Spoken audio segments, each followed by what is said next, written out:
welcome back to our channel. I just woke up from an 8-hour sleep, so I'm happy and good. But today we are tackling the wellness section of our planners, which is essentially self-care. If you're new to our channel, welcome. This is a series on how to effectively use the DYL planners productivity tools, and we're actually on episode 2. Episode 1 is all about helping you find your goals. You don't have to watch that before this video, but you can definitely watch it after, and I will link it after this video, so I got you, girl. But anyway, with all that being said, let's start this video. So, what's self-care? What comes to your mind when you think about self-care? We all know that it literally means taking care of yourself. But what's surprising is not everyone knows how to do it. And that's the problem. Did you know that self-care didn't always mean bubble baths, candles, yoga, and me time? You know, before doing this video, I actually did a lot of research on what self-care really means, and believe me, I went down a rabbit hole because there are a lot of interesting facts about self-care. I found out that it's actually a concept that didn't just boom in the past few years. It has actually been around since the 1800s. And it's really interesting, guys. So I'm going to give you a short history class while I go change into my workout clothes. In the late 1800s to early 1900s, the terms self-care and self-governance meant that white Western culture was superior to the cultures they were colonizing. And since they were superior, their ways of dressing up, hygiene, diet were all the correct ways and best ways to do it, according to them. At that time, their views on black people, immigrants, and women was that they couldn't take care of themselves, so they were, quote, unfit. In the 1950s, self-care became a medical term. It is described as the activities that institutionalized patients, like the mentally ill and the elderly, could do to help treat themselves, like exercising or grooming. Then in the 60s and 70s, self-care became a political act. This time was the height of the women's movement and civil rights movement. The term spread thanks to the Black Panther Party. They promoted self-care as an essential for people of color and women because they were not getting basic health and social services. At the same time, the activists were also getting burnt out, so they promoted self-care amongst themselves as well. Fast forward to today, self-care has become mainstream and is everywhere. If you search the hashtag self-care, you'll see posts about modern luxuries like getting massages, mani-pedis, or going on vacation. You'll see products like candles, crystals, bath salts, and more. It's so popular now that it is now a $10 billion industry. Ironically, a lot of people think self-care is just all about these experiences and products. I mean, I'm not saying they're not, but it's not just all about that. And sadly, there is this mentality that self-care is only for people who can't afford it in terms of time and money. Let me be the one to tell you that it is not. And what if I told you that self-care is actually free and that self-care is not optional but a necessity? Most of the articles I've read online talk about self-care being a way for us to cope with stress and anxiety, because our world and our lives right now are so fast-paced that if you stand still, you're gonna get left behind. And that's true because there's a lot of stress in our lives.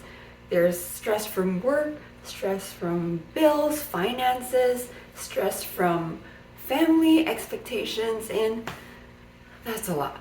And it's exhausting. And that's why self-care is very important and should be at the top of your priority list.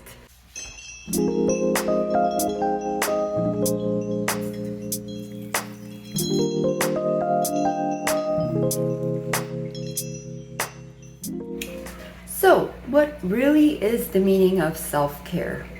The egg broke, guys, but whatever. Self-care means taking responsibility of your own health and well-being. That means your mind and your body.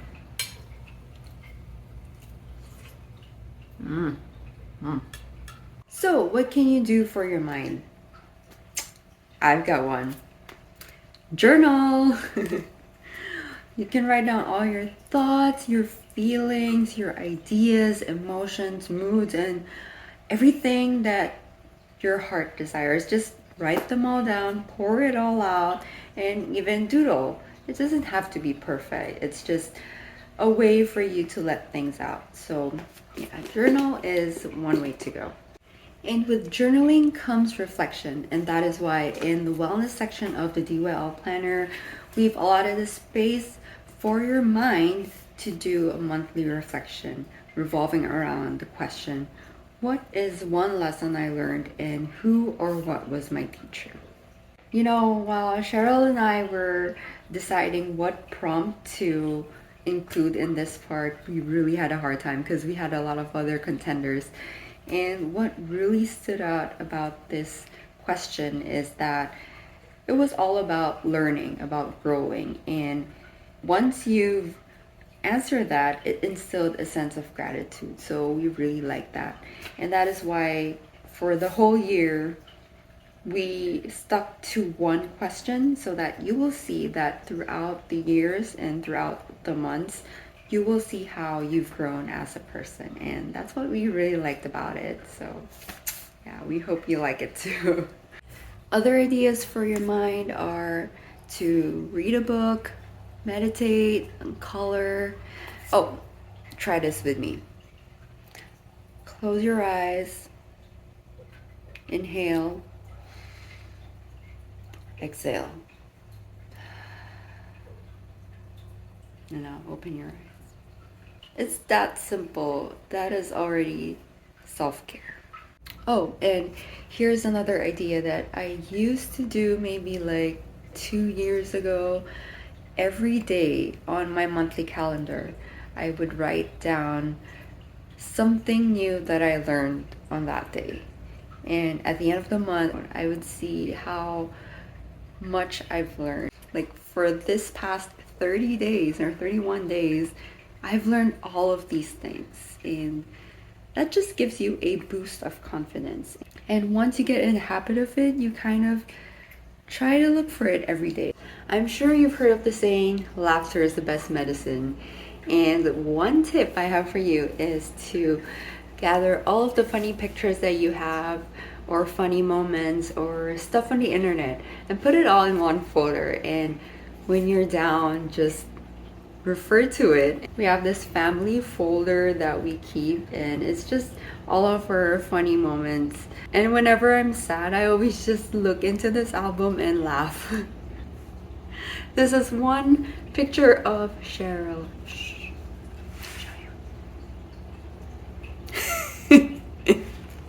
Okay, to be fair to Cheryl, I'm gonna show you a funny picture of mine. And it's actually funny to me too, so this is me in a face mask. And I actually fell asleep because I was so tired that day, and this was on our dining table and I fell asleep. So yeah, that is one tip. Next is for your body. What have you been doing to nourish it? Taking my daily vitamin.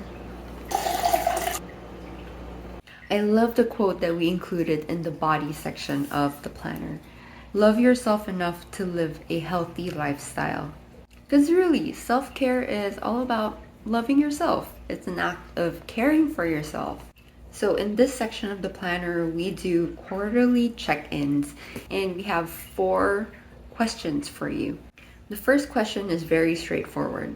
It reads, what healthy foods or habits have you incorporated in your daily life? So the second question is all about your body's progress. By measurements, we mean like your waistline, your hips, your weight, your height, and anything that you want to measure. Or if you'd like to see your fat muscle percentage, or performance, like how does your body perform right now? Are you able to do 10 push-ups? Are you able to do squats? Are you able to carry all of your groceries? Like, how does your body perform right now? And skin health. Are you having skin problems, acne, back knee? How does your skin look right now? The third question is, what accomplishments are you most proud of in this quarter? And don't tell me that you don't have any accomplishments, because there has to be something. There has to be something that you did in the past 3 months, like even the littlest things. Be proud of yourself. And the last question is, what's something new you tried out? And at the end of the year, we ask, are you satisfied or happy with your progress? It gives you a few lines to reflect on your whole year's performance. So yeah, this is the wellness section of our planner. No gym? Wherever you are, stand up, do some squats, jumping jacks, or just plain walk around your house. Or go out for a walk and soak up the sun.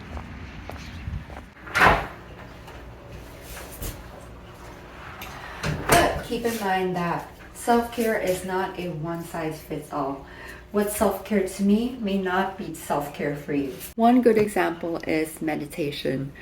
Like, a lot of people are recommending meditation as part of your self-care routine, but it's really not for me. Like, I've tried it several times, but I do not like it. But what I learned works for me is I like painting my own nails, and it actually calms me down. And if you're still trying to find what works for you, the best way to really do it is just to try different things. I mean, there are a lot of suggestions out there, and there are a lot of ways for you to practice self-care, and you just have to know what you like. So before I leave you, I'd like to say that self-care is not selfish at all. It should be at the top of your priority list, because it's not, again, it's not optional. It's a necessity. It's a necessity for you to be able to function well. So now that you've learned about the history of self-care and what self-care really is, I want you to get a piece of paper or your planner and write out a self-care ritual for yourself. And if you have any ideas or tips you'd like to share, you can always comment them down below, and we'd always love to hear them. If you enjoyed this video and learned a lot, please do like and subscribe to our channel. And one last thought. If your phone needs charging every night, why don't you? Alright guys, thank you so much for watching. Take care.